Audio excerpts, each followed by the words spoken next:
चढ़ो पेड़ पर, चढ़ो, चढ़ के देखो वही रथ है, वही रथ है, वही जिस रथ से कन्हैया गया वही रथ आ रहा है।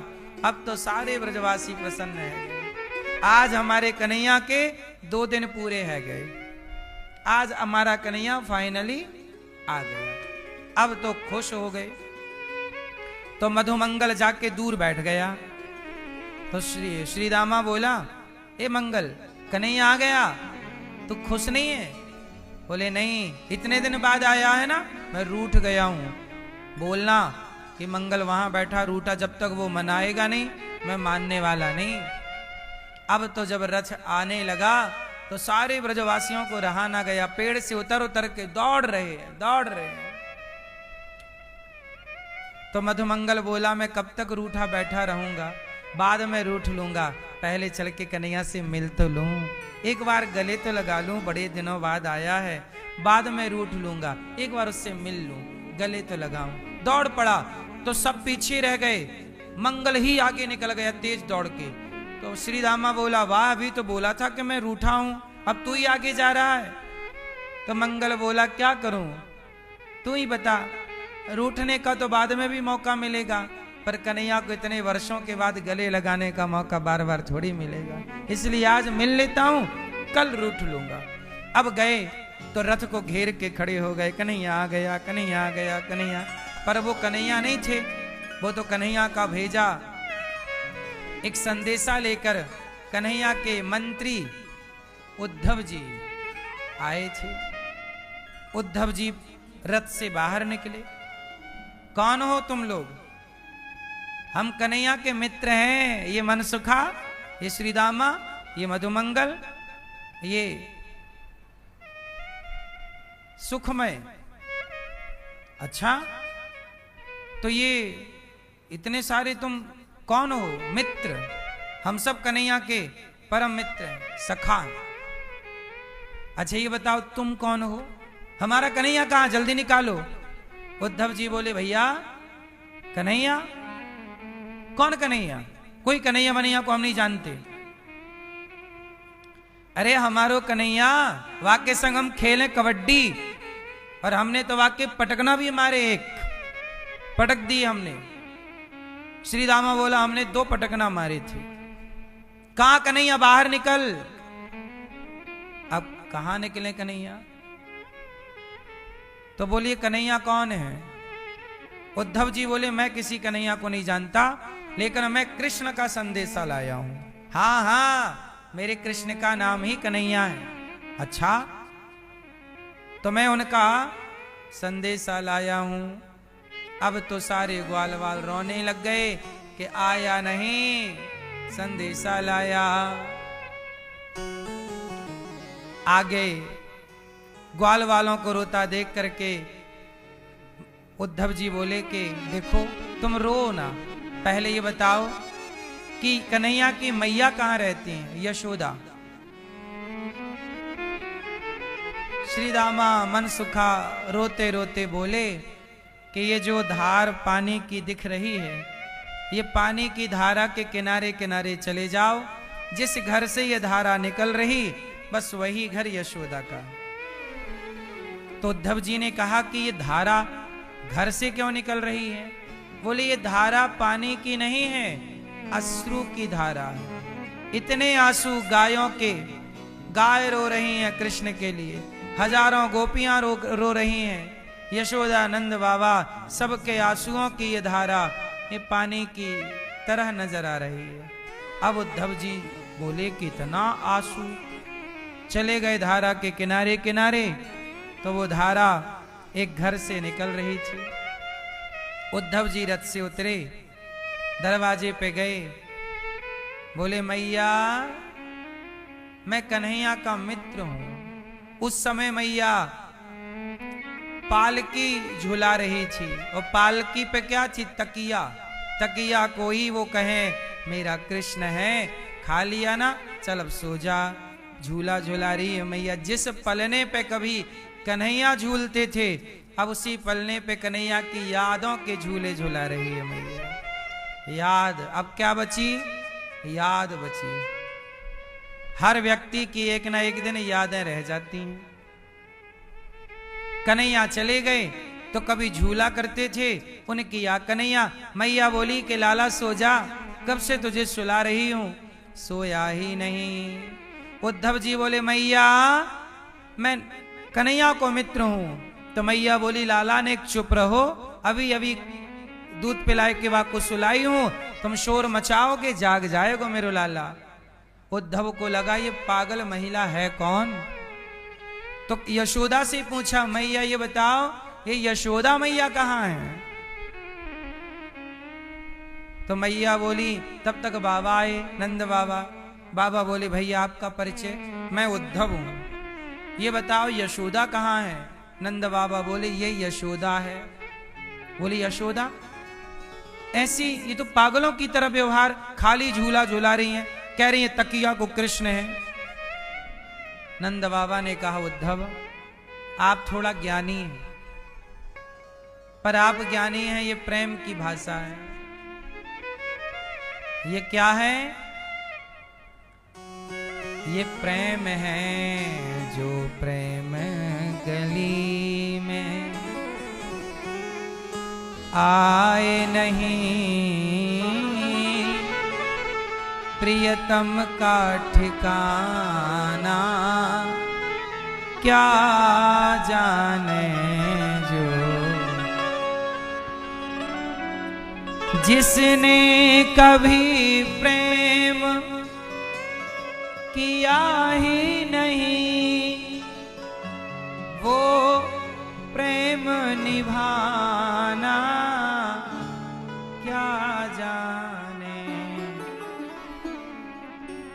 जिसने कभी प्रेम किया ही नहीं, वो प्रेम निभाना क्या जाने।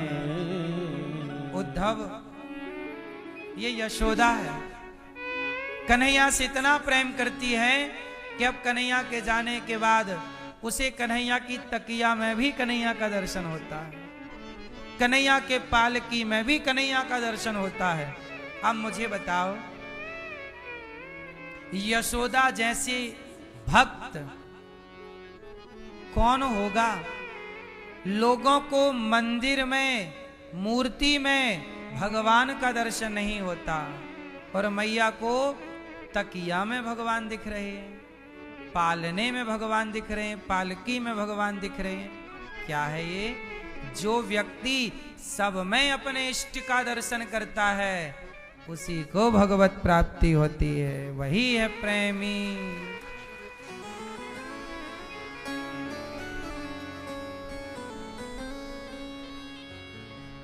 इसलिए जो वेद पढ़ें और भेद करें। अब कुछ लोग भेद करते हैं, तुम बड़े तुम छोटे, तुम ऊंचे तुम नीचे। कोई ऊंचा नहीं, कोई नीचा नहीं, कोई बड़ा नहीं, कोई छोटा नहीं। जो वेद पढ़ेगा, जो शास्त्रों को जानेगा, जो भगवान के सिद्धांत पर चलेगा, वो जीव मात्र, चाहे कुत्ता हो, बिल्ली हो, इंसान हो, वो किसी से नफरत कर ही नहीं सकता। जो नफरत करे कि तू नीचा है तो ऊंचा है, तू बड़ा है तो छोटा, वो इंसान, वो सनातनी नहीं है जो भेद करे। इसलिए हमारी संस्कृति सिखाती है, हम लोगों में आपस में भेद डाल दिया लोगों ने, मुगलों ने, अंग्रेजों ने भेद डाल दिया और हम लोग जातियों के नाम पर लड़ने लग गए। आज भी हमारे देश में लोग कहते हैं, कुछ लोग, ये ऊंचा है, ये नीचा है, छोटा है, बड़ा। कोई छोटा बड़ा कहाँ है, कोई छोटा बड़ा कहाँ है। भगवान के मित्र थे ना, सभी वर्णों के मित्र थे, ब्राह्मण, क्षत्रिय, वैश्य, शूद्र। भगवान सबको प्यार करते थे। शबरी शूद्र वर्ण की थी, यदि आज की भाषा में कहें दलित समाज से थी, लेकिन राम ने शबरी के बेर खाए, गले लगाया कि नहीं, निषाद को गले लगाए कि नहीं। जब भगवान भेद नहीं करते, हम कौन होते हैं भेद करने वाले। जो वेद पढ़ें और भेद करें, मन में नहीं निर्मलता आए। कोई कितना भी चाहे ज्ञान कहे, भगवान को पाना क्या जाने। भगवान को पाना हो तो भेद नहीं, क्या करना है? प्रेम। यशोदा माँ कन्हैया का दर्शन तकिए में कर रही है, कन्हैया सो जा। मैया को ऐसा लगा ही नहीं कि कन्हैया चला गया, वो हर वस्तु में अपने कृष्ण का दर्शन कर रही है। ये तो संसार को लग रहा है कि कृष्ण चले गए, पर यशोदा माँ की दृष्टि से देखो तो कहीं नहीं गए। प्रहलाद के नजरिए से देखो तो भगवान सब जगह है, खंबे पे भी भगवान है। भाई आंखें आपकी किस तरह की हैं? एक आंख है दुर्योधन की। दुर्योधन की आंख ऐसी है कि कृष्ण साक्षात नारायण है, सामने खड़े हैं, पर वो कृष्ण को भगवान मानने को तैयार नहीं है। वो कहता है ये तो ग्वाला है, ग्वाला। यदि दुर्योधन की आंखों से देखोगे तो तुम्हें एक सामान्य ग्वाला नजर आएगा, लेकिन वही यदि विदुरानी की और अर्जुन की नजर से देखोगे तो वही ग्वाले में तुम्हें भगवान का दर्शन हो जाएगा। यदि हिरण्यकश्यपु की दृष्टि से देखोगे तो खंबा दिखेगा, पर प्रहलाद की दृष्टि से देखोगे तो खंबे में भगवान दिखेंगे। नामदेव की नजर से देखोगे, सामान्य नजरों से देखोगे तो कुत्ता दिखेगा, पर नामदेव जी की नजर से देखोगे तो कुत्ते में भी विट्ठलनाथ जी दिखेंगे। इसलिए भगवान का दोष नहीं है, दोष इन निकम्मी आंखों का है जो ईश्वर को देखना ही नहीं चाहती। संसार दिखता है पर संसार में सार नजर नहीं आता। घड़ा तो दिखता है पर मिट्टी नजर नहीं आती। गोल्ड आभूषण तो दिखते हैं, सोना नजर नहीं आता, जबकि सोना ही आभूषण है, माटी ही घड़ा है, पर आपको क्या दिखता है? ये घड़ा है। कोई नहीं कहता कि ये माटी है। कुम्हार भैया माटी दे दो, कोई नहीं कहता कुम्हार भैया घड़ा दे दो, जबकि है क्या? जैसे है माटी पर व्यवहार में कहा गया घड़ा, ऐसे है कण कण में भगवान, व्यवहार में कहा जाता है ये स्त्री है, ये पुरुष है, ये छोटा है, ये बड़ा है, ये चींटी है, ये हाथी है, ये पेड़ है, ये पौधा है। व्यवहार में पेड़ पौधे हैं, स्त्री पुरुष है, लेकिन तत्व की दृष्टि में सब में वही एक कृष्ण है। हर घड़े में एक ही माटी है, पर माटी नहीं दिखती, क्या दिखता है? घड़ा। इसलिए ये दुनिया गोरख धंधा है, सब जग माया में अंधा है। जिस अंधे ने प्रभु को देखा ही नहीं, वो रूप बताना क्या जाने। जिस अंधे ने प्रभु को देखा ही नहीं, वो अब जिस अंधे ने देखा ही नहीं, हाँ? अंधे से कहो कि लाल कलर है, ये हरा है, अब अंधा क्या जाने कि लाल क्या होता है, हरा क्या होता है, पीला क्या होता है, नीला क्या होता है। बस इसी तरह जिसने ईश्वर को देखा ही नहीं भाव की नजरों से, प्रेम की दृष्टि से, वो क्या जाने लोग कहते हैं मंदिर में पत्थर की मूर्ति है, क्योंकि तुम्हारी आंखें अंधी हैं। जिनकी आंखों में प्रेम होगा और प्रेम के नजरिए से देखोगे तो वो मूर्ति में ही तुम्हें भगवान का दर्शन होगा। भावना की ज्योत को जलाकर देखिए, भावना की ज्योत को जलाकर देखिए। अरे बोलती हैं मूर्तियां, बुलाकर देखिए।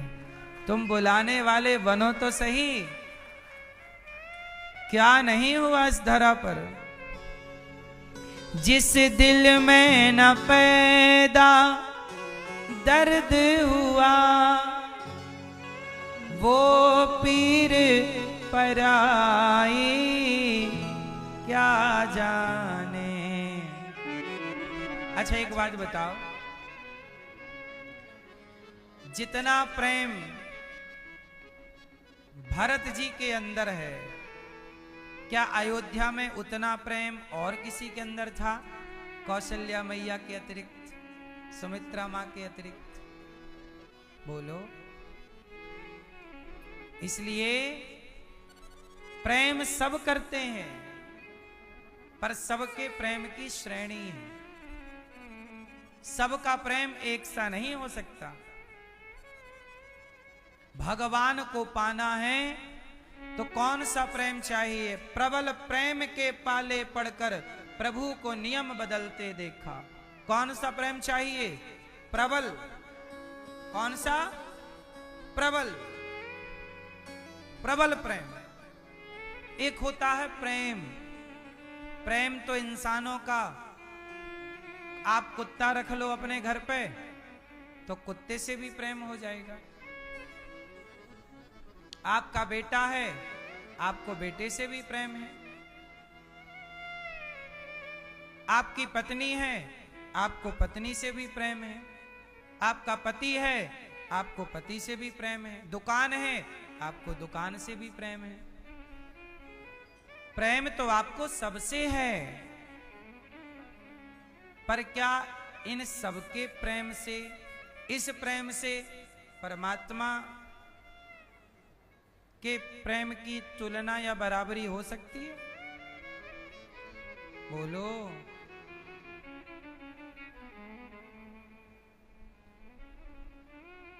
इतने प्रेम से तो संसार के लोग रीझते हैं। इसलिए कहता हूं, भगवान को रिझाना है तो जगत से जितना प्रेम करते हो, थोड़ा उससे अधिक मात्रा में जगत की जगह जगन्नाथ से प्रेम करो। मात्रा बढ़ाओ। किसकी? आग से लोहा पिघल जाता है। ये बात सही है कि झूठी है? बोलो। आग से लोहा, यदि ये बात सही है तो आपके घर का तवा आग में ही तो रखा रहता है, काहे नहीं पिघलता? यदि आग से लोहा पिघलता है तो आपके घर रोटी किस पर बनती है? बोलो। और वो तवा किसका है? लोहे का है। तो जब लोहे, आग में लोहा पिघल जाता है तो आज तक किसी के घर का तवा क्यों नहीं पिघला? उत्तर दो। क्यों नहीं पिघला? क्योंकि तवे को पिघलाने के लिए जितना तापमान चाहिए, चूल्हे की आग में इतना ताप, हां, ताप नहीं है तो लोहा नहीं पिघल सकता। ऐसे ही भक्ति नहीं है तो भगवान नहीं मिल सकते। अधिक ताप होगा तो ही आकार बदलेगा तवे का, तभी वो लिक्विड फॉर्म में तब्दील होगा। बिना ताप के लोहा नहीं बदल रहा है तो बिना प्रबल प्रेम के मन कैसे बदलेगा? भगवान कैसे मिलेंगे? सामान्य आग से तो लोहा रोटी बनाता रहेगा, ऐसे सामान्य प्रेम से आपका जीवन चलता रहेगा। सामान्य प्रेम से आपको संसार का सुख भी मिलता रहेगा, पर भगवान को पाना है तो सामान्य प्रेम से आगे बढ़कर प्रबल प्रेम की ओर जाना पड़ेगा।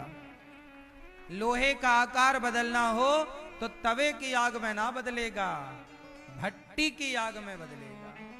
ऐसे सत्संग की भट्टी में, प्रेम की भट्टी में जब आप डूब जाओगे, तब आपका मन संसार की वासनाओं से हट करके और उस भट्टी में तप करके वो मन पवित्र हो जाएगा। और मन पवित्र हुआ तो भगवान कहेंगे, निर्मल मन जन सो मोहि पावा, मोहि कपट छल छिद्र न भावा। निर्मल मन जन सो मोहि पावा। भगवान को मन चाहिए, कौन सा? निर्मल। अभी आपका मन निर्मल नहीं है, अभी आपका मन उलझा है यहाँ वहाँ, कहाँ कहाँ। थोड़ा संसार में, थोड़ा व्यापार में, थोड़ा परिवार में उलझा है। और भगवान चाहते क्या है कि पहले तुम संसार से सुलझ लो। जब संसार से सुलझ लोगे, इसलिए कन्हैया के पांव टेढ़े हैं कि टेढ़ी टांग वाले के चरणों से लिपट कर भगवान के चरणों में मन को उलझा दीजिएगा। यहां उलझ जाएगा तो फिर कहीं, जिस दिल में न पैदा दर्द हुआ, वो पीर पराई क्या जाने। बेटी को जन्म जो दिया ही नहीं, बेटी को जन्म जो दिया ही नहीं, वो बेटी की विदाई क्या जाने। जिसने बेटी को जन्म दिया ही नहीं, जिसके पैरों में विमाई फटी ही नहीं, वो पीर पराई क्या जाने। जिसने बेटी को जन्म दिया ही नहीं, वो बेटी की विदाई क्या जाने। इसलिए कुछ बातें सब नहीं जानते और चाह कर भी जान नहीं सकते। एक बात बताओ, जिसकी बेटी नहीं है, क्या वो बेटी की विदाई का दर्द जान सकता है? फिर तो जिसने भक्ति की नहीं, प्रेम किया नहीं, वो भक्तों का दर्द क्या जाने, वो प्रेमियों का दर्द क्या जाने। भक्ति करो तो सही, तब जानोगे। अब संत लोग भजन करते हैं, आप लोग भक्ति करते, कुछ लोग रोते रहते हैं, तो दूसरा तो रोता देख बोलेगा पागल है, रो रहा है, रो रहा, रो रहा। तुम क्या जानो उन आंसुओं की कीमत? तुमने प्रेम किया नहीं तो तुम क्या जानो। इसलिए खग जाने खग ही की भाषा, सबकी भाषा सब लोग। मैं अयोध्या में था, मुझे याद है और सारी जिंदगी याद रहेगा। आज भी वो चित्र मेरे सामने है, जब मैं ये बात करता हूं तो वो तस्वीर सामने आ जाती है। अयोध्या में एक मंदिर है, कनक भवन। कौन सा मंदिर? हनुमान गढ़ी की बिल्कुल पास में श्री कनक बिहारी जी, कनक भवन। मैं वहां पे रोज जाता था दर्शन करने, जब मैं अयोध्या जी में पढ़ता था, तब की ये बात है। 2009 की ये घटना है, 2009 और 10। उस 2009 और 10 में मैं वहीं था, तो मैं रोज नियम था मेरा कि हनुमानगढ़ी दर्शन करने जाना है। और ये देखो, ये कनक भवन है अयोध्या जी का। तो यहां मैं रोज जाता था अंदर, तो वहां कनक जी के दर्शन करता, भगवान राम जी और सीता मैया के, और दर्शन करता। और दर्शन के बाद वहां पर मैं थोड़ी देर बैठता, खड़ा होके दूर। ये देखो, ये हमारे राम जी, कनक बिहारी जी हैं। तो मैं रोज जाता, दर्शन करता। तो वहां पे ना एक संत आते थे, संत। और वो संत आते और भगवान के सामने खड़े होते और वो कुछ ना करते। मैं उन्हें रोज देखता आते, साधु थे, कछु किसी से लेना नहीं देना नहीं, और रोज आते और भगवान श्री राम के सामने खड़े होते और एक वहीं सामने खंबा था, खंबे से टिक जाते और बस रोते रहते। जहां वो खड़े होते ना, वहां का नीचे का पूरा पत्थर गीला हो जाता उनके आंसुओं से। मैंने खुद देखा है। कुछ नहीं करते वो, बस आते, टुकुर टुकुर राम को देखते। वाह! अब बताओ, वो रो रहे हैं, लोग आ रहे हैं, देख के जा रहे हैं। समझ पाओगे आप उन आंसुओं की भाषा? वो प्रेम आपके पल्ले पड़ेगा? मेरी मां, वो इतना प्रेम है ना भगवान के लिए। रोज आते हैं, नियम है, खाए बिना रह जाएंगे, पर ऐसे संत आज भी हैं जो भगवान के दर्शन के बिना नहीं रहते। खूब दर्शन, आंखों से आंसू बह रहे हैं, बहते जा रहे हैं। वो प्रेम आप पता नहीं कितना जानोगे, कितना समझोगे, लेकिन मेरी मां, भगवान का दर्शन इसी प्रेम से किया जाता है। यदि ये प्रेम है कि भगवान के दर्शन में नेत्र बह गए, आंसू बह पड़े, प्रेम उमड़ गया, वही ना दर्शन है। ऐसे तो गए,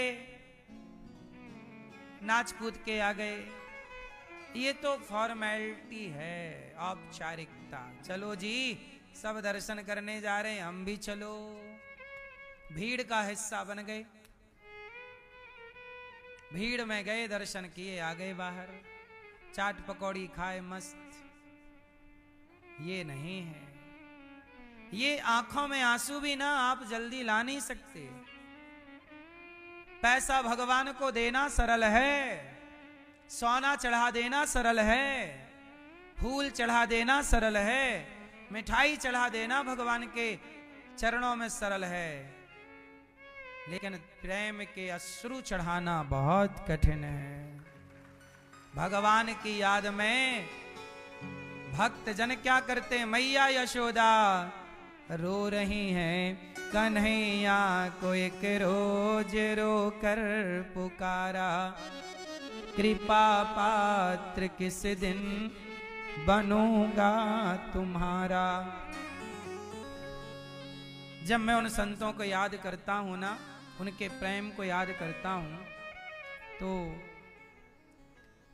एक दिव्य आनंद की अनुभूति होती है कि मैं कितना भाग्यशाली हूं कि मैंने अपने आंखों से ऐसे महान पुरुषों का दर्शन किया।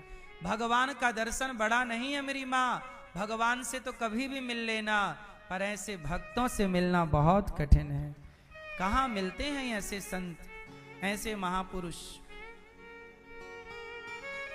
जिनकी आंखों में भगवान के लिए आंसू हो। वो भक्त कितने महान हैं जो भगवान की याद में तड़पते हैं, भगवान के लिए रोते हैं। संसार में लोग रो रहे हैं, नौकरी नहीं लगी रोने लग गए, बच्चा बेटा नहीं हो रहा रोने लग गए, बेटा नहीं हुआ तो बहुत लोग रोते हैं, नौकरी नहीं लगी बहुत लोग रोते हैं, पैसा नहीं आया बहुत लोग रोते हैं, नुकसान हो गया बहुत लोग रोते हैं। पर इस रोने वालों की भीड़ में करोड़ों में शायद कोई एक दो ऐसे हो जो भगवान नहीं मिले, इसके लिए रो रहे हैं कि गोविंद कब मिलोगे, प्रभु कब दर्शन दोगे।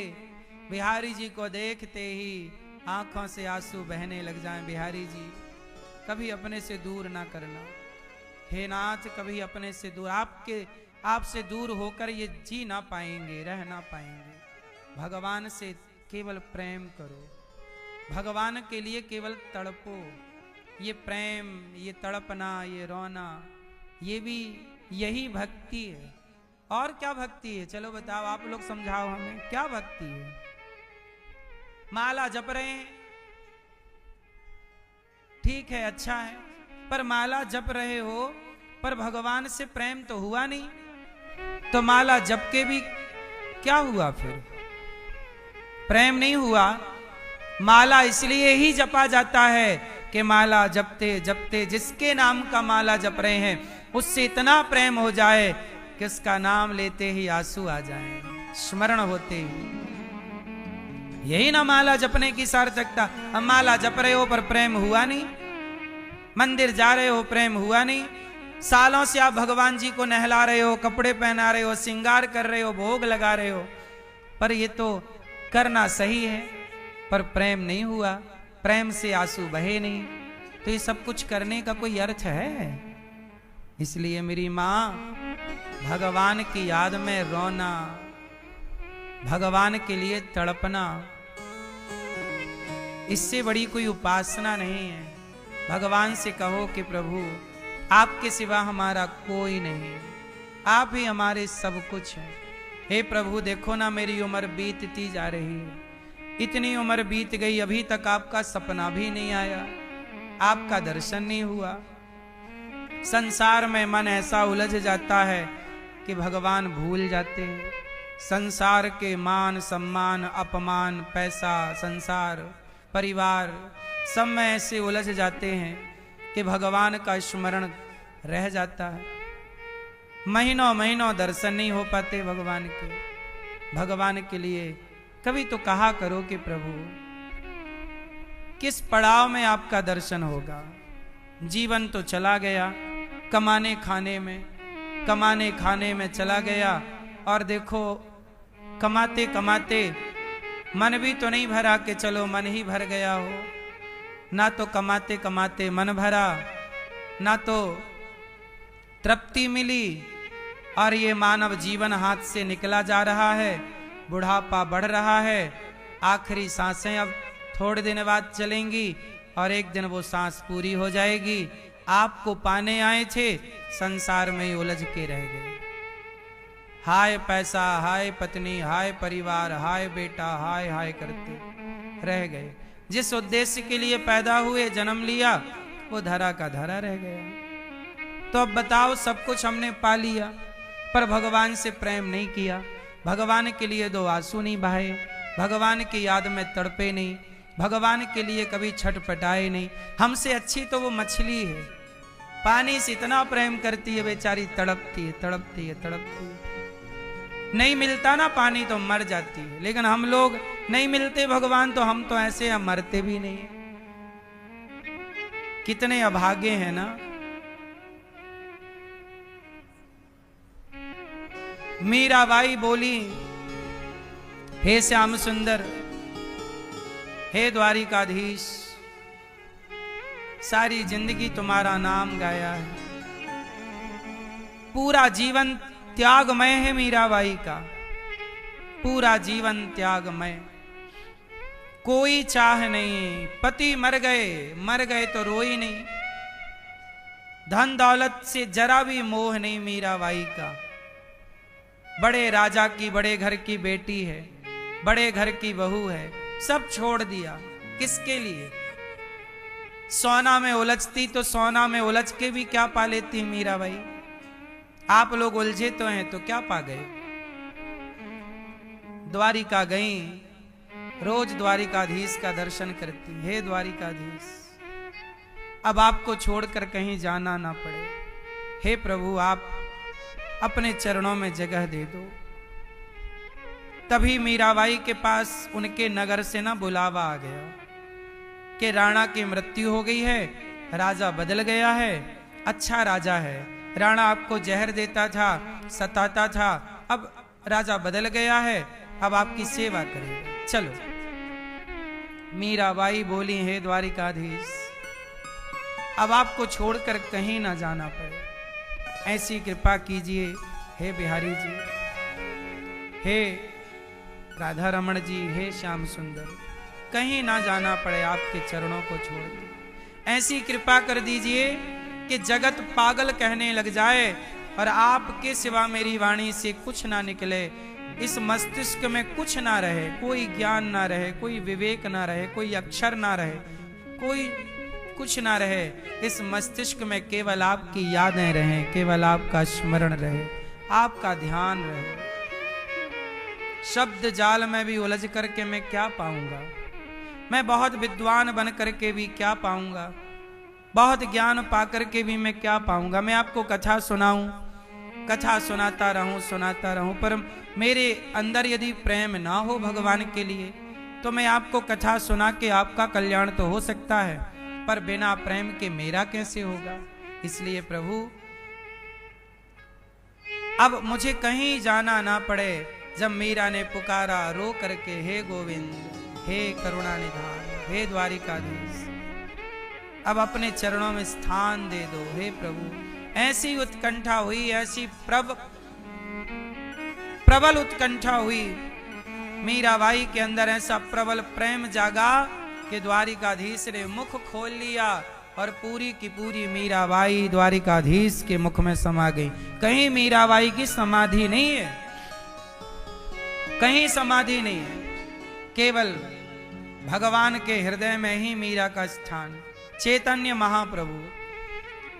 महाप्रभु का चरित्र जब मैंने पढ़ा, जिन्हें गौरांग महाप्रभु भी कहते हैं, क्या प्रेम है, इतना प्रेम जितना महाप्रभु के जीवन में है, चैतन्य गौरांग महाप्रभु के, इतना प्रेम आ जाए तो इससे बड़ा सुख क्या है।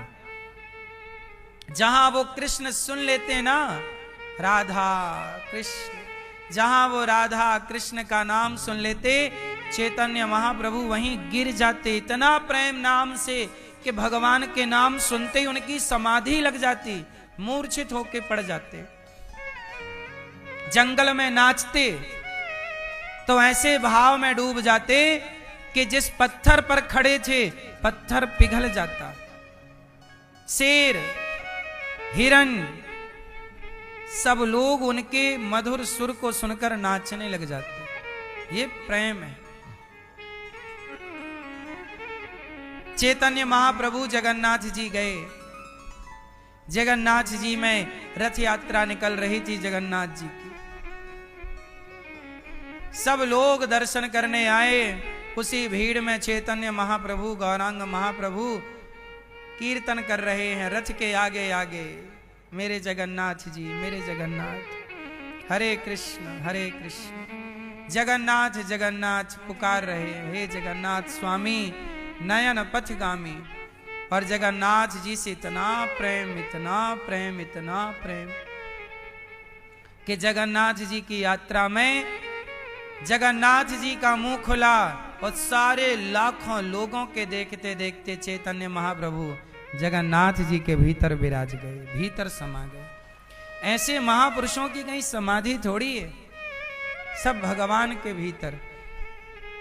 इसलिए ऐसा प्रेम हमारे अंदर कब प्रकट होगा, कब ऐसे प्रेम में हम रोएंगे, कब प्रभु को याद। हम भगवान से यही प्रार्थना करते हैं, प्रभु कुछ याद ना रहे, कुछ भी ना याद रहे, ये कौन है याद ना रहे, ये कौन है याद ना रहे, मैं कहाँ हूँ याद ना रहे।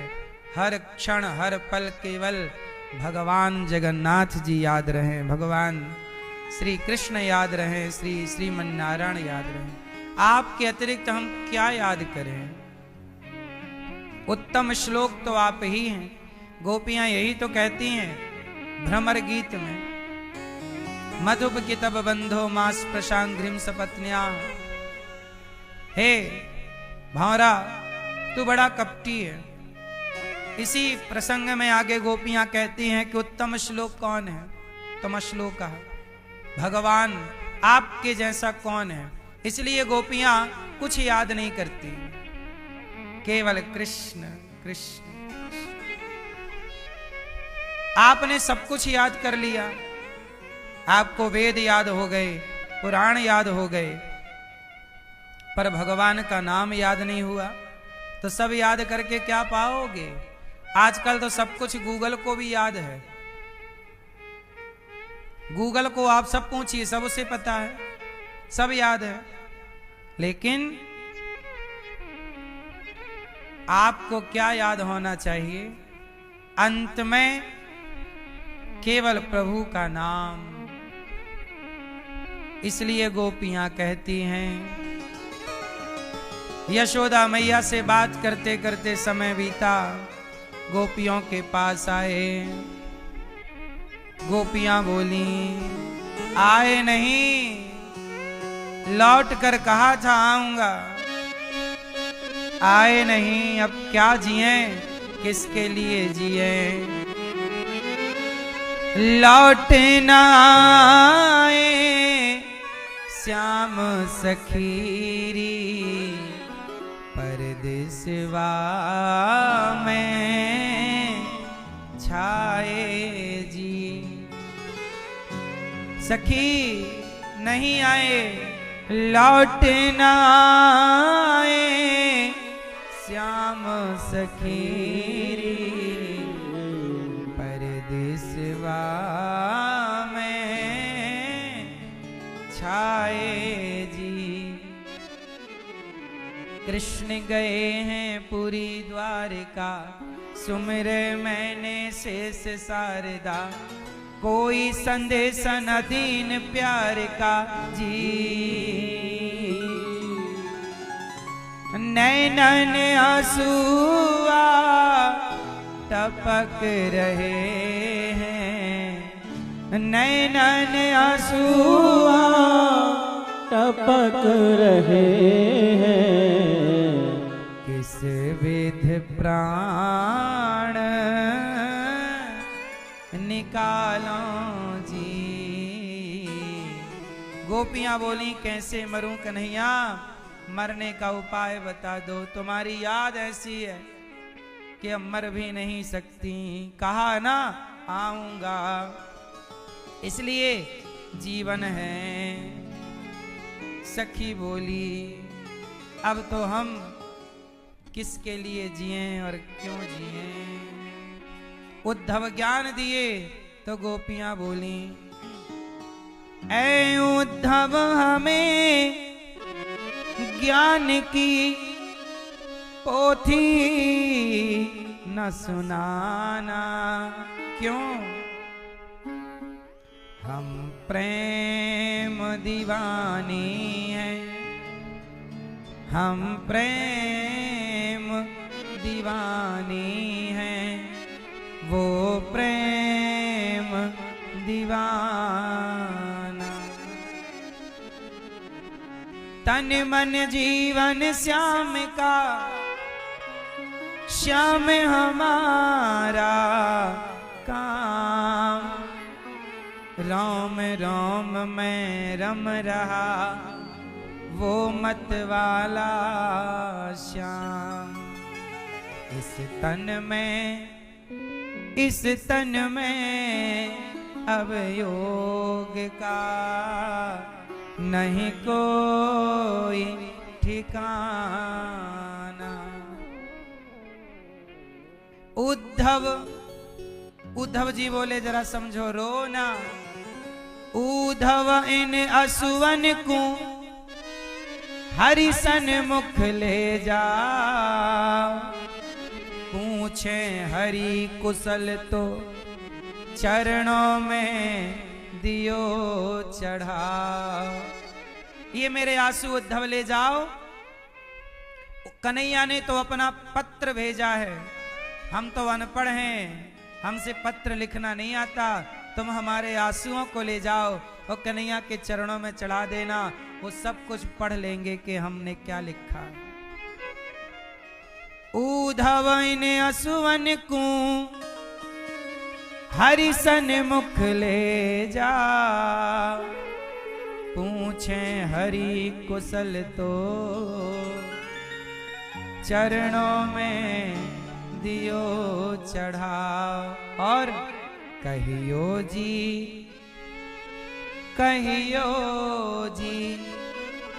इस प्रेम का यह तुच्छ सा नजराना। ऐ उद्धव हमें ज्ञान की पोथी न सुनाना, क्यों हम प्रेम दीवानी हैं, वो प्रेम दीवाना। सुनो उद्धव, प्रेम डोर से बंध रहा जीवन का संयोग, सुमिरन में डूबी रहूं, यही हमारा योग। कानों में रहे गूंजता वंशी का तराना। गोपियां बोली, प्रेम प्रतिमा पे ज्ञान साधन और योग, रंग जौन सो चढ़ गयो, सोई फीको पड़ जावे योग। गोपियां कह रही हैं, उद्धव नहीं हंसते हैं नहीं रोते हैं, नहीं जगते हैं नहीं सोते हैं, यह दर्द जुदाई की रातें एक मैं जानूं या वो जाने। गम की घन घोर घटा गरजी, काम निवेदना की लरजी, द्रग बिंदु भरी यह बरसातें एक मैं जानूं या वो जाने। मेरे और मोहन की बातें एक मैं जानूं या वो जाने, दिल की दुख दर्द भरी बातें या मैं जानूं या वो जाने। जब दिल में उनकी याद हुई, एक शक्ल नई इजाद हुई, पल पल यह मस्त मुलाकातें एक मैं जानूं या वो जाने। गोपियां जिस प्रेम में है, जिस भाव में है, उस भाव को शब्दों से कह पाना बड़ा कठिन है, उसको शब्दों से जान लेना बड़ा कठिन है। इसलिए भगवान की कथा प्रेम दिलाती है। इसलिए भगवान से कहो, प्रभु आप यदि हमारे प्रेम भक्ति से प्रसन्न हैं तो क्या दीजिए, अपने चरणों का प्रेम, ऐसा प्रेम भगवान से मांगो कि बस भगवान ही याद रहें और कोई याद ना रहे। हे कृष्ण, हे प्रभु, आपके सिवा कोई याद ना रहे। पागल हो जाना जगत के लिए, जगन्नाथ के बन जाना, ये प्रेम की पराकाष्ठा, प्रबल प्रेम है।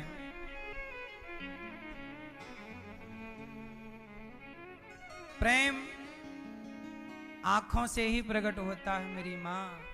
इसलिए समय मिला करे, एकांत में बैठा करो, भगवान का नाम जपा करो, ध्यान किया करो, इतना प्रेम प्रकट हो कि नेत्रों से थोड़ी से आंसू बह जाएं। बस ये आंसू जो हैं ये पापों को पिघलाने की ताकत रखते हैं, पवित्र करने की शक्ति रखते हैं। उद्धव ब्रजरज में लौट गए, कहा हमें ब्रज की लता पता बना लो, सखियों अपने से दूर ना करो। उद्धव मथुरा गए, कन्हैया आप गोपियों से इतने दूर क्यों रहते हैं, उनसे अच्छा आपसे प्रेम करने वाला कौन होगा।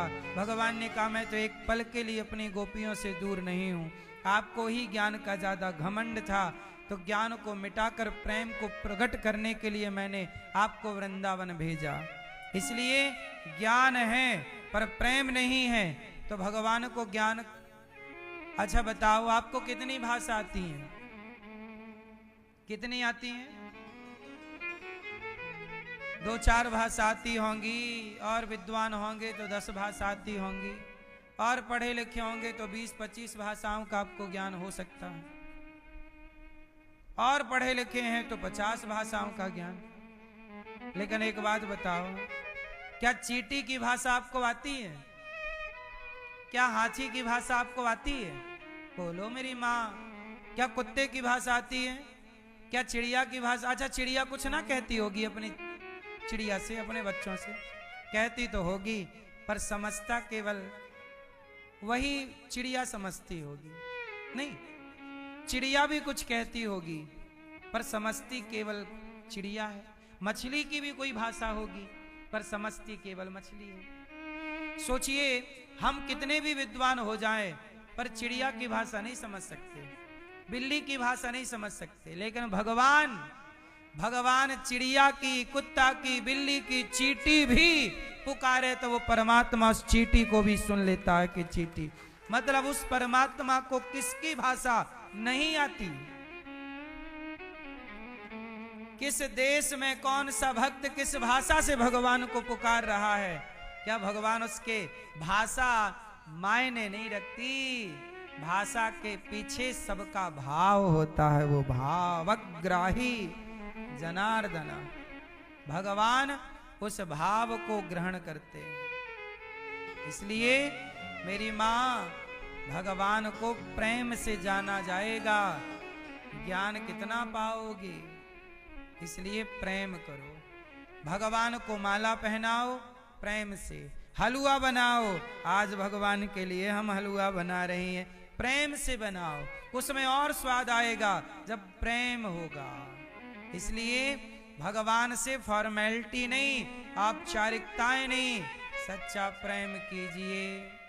भाव ऐसा रखिए कि भगवान खा रहे हैं, ये मत कहिए भगवान तो खाते ही नहीं, ठीक है, पर भाव होगा सब कुछ होगा। भाव का भूखा हूं मैं, भाव ही एक सार है, भाव से भज ले मुझे तो भव से बेड़ा पार है। आप भगवान से प्रेम करते हो? नहीं करते तो करिएगा। भगवान का माला जपो ना जपो, मंदिर जाओ ना जाओ, ये भी जरूरी है। जाओगे तो प्रेम होगा, माला जपोगी तो प्रेम होगा, ये भी प्रेम को बढ़ाने के साधन है। माला क्यों जपते हैं? क्योंकि माला जपेंगे जिनकी, आजकल लोग नहीं कहते अरे तू तो से लड़की के नाम की माला जप रहा है, तू तो से लड़के के नाम की माला जप रही है। तो जिसकी माला व्यक्ति जपता है उससे प्रेम करता है, उसकी यादों में खोई रहती है या खोया रहता है? बोलो हाँ, बात सही है कि गलत है? विवाह हुआ आपका, नई नई पत्नी, नया नया पति, दोनों एक दूसरे की माला जप रहे हैं। पत्नी मायके गई, सबको बता रही है मेरा पति बहुत अच्छा है, जो मिल जाए मेरा पति। तारीफ किसकी माला जप रही है? पति की। क्यों? क्योंकि पति से प्रेम है।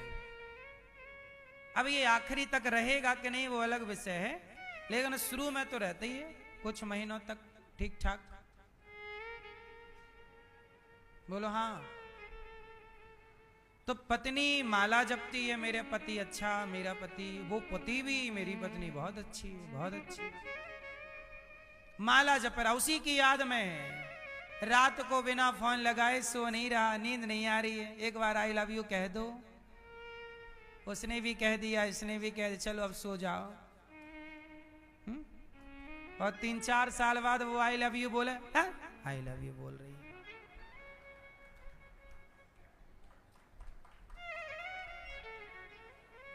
तो संसार ऐसा ही है। तो देखो ना, आप माला जपते हैं जिनकी, उनसे प्रेम करते, इसलिए माला जपी जाए भगवान के नाम की। माला जपी जाएगी तो उनकी यादों में रहना, भगवान से प्रेम करना। संसार से प्रेम करोगे कुछ ना मिलेगा। पत्नी से प्रेम करोगे, पति से प्रेम करोगे तो क्या मिलना है? चलो बताओ। पत्नी आपको प्रेम करती है तो पत्नी आपको यदि दे सकती है तो क्या दे सकती है? पति आपको देगा तो क्या देगा? पिता आपको बहुत प्रेम करता है तो पिता आपको देगा तो क्या देगा? पूरी संपत्ति दे देगा। माँ आपको प्रेम करती है तो क्या देगी? सब कुछ दे देगी, दौलत दे देगी। पत्नी प्रेम करती है आपको तो क्या देगी? शारीरिक सुख दे देगी। पति प्रेम करता है आपको तो क्या देगा? पैसे दे देगा, अपने आप को दे देगा।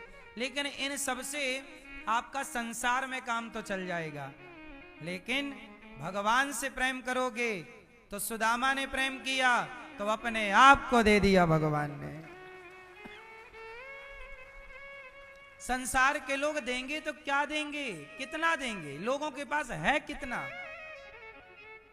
पर भगवान तो, ध्रुव जी ने प्रेम किया तो भगवान ने वैकुंठ दे दिया। प्रहलाद जी ने प्रेम किया, गोद में बिठा के चाट रहे हैं, प्यार कर रहे हैं। मीरा ने प्रेम किया तो देखो हृदय में स्थान दे दिया। सब लोग भगवान को अपने हृदय में बसाते हैं और भगवान ने मीरा को अपने हृदय में बसा लिया। देखो ना, यह है प्रेम की ताकत। संसार से करती प्रेम, मीराबाई अपने पति से करती प्रेम, संसार से करती प्रेम, तो आज मीरा को कौन जानता। इसलिए जगत का प्रेम जगत का सुख दिला सकता है, और जगत का सुख भी क्षणिक है। बुढ़ापा आ जाने के बाद आपको कोई सुख नहीं मिलता। बोलो हाँ, सुख भी कुछ टाइम तक मिलता है। बोलो हाँ, बुढ़ापा आने दो, दांत कमजोर हो जाएंगे, फिर खाने का सुख नहीं मिलेगा ज्यादा, रोटी चबेगी ही नहीं, दांत टूट जाएंगे। बोलो हाँ, जवानी में भूख लगती है, बुढ़ापे में भूख ही नहीं लगती। अब लगी नहीं तो खाओ, 56 भोग धरा है पर है ही नहीं भूख। खाने का सुख नहीं है बुढ़ापे में, भोगों का भी सुख नहीं मिलता बुढ़ापे में, हिम्मत ही नहीं बची, करोगे क्या। इसलिए संसार का सुख पीछे ना भागो। संसार का सुख छलावा है, छलावा, छलता है। क्यों, क्या पाए अभी तक। इसलिए सबसे बड़ी दौलत है भगवान। भगवान को पा लिया तो सब पा लिया, नहीं पाया तो सब पाके भी आप गरीब रह गए।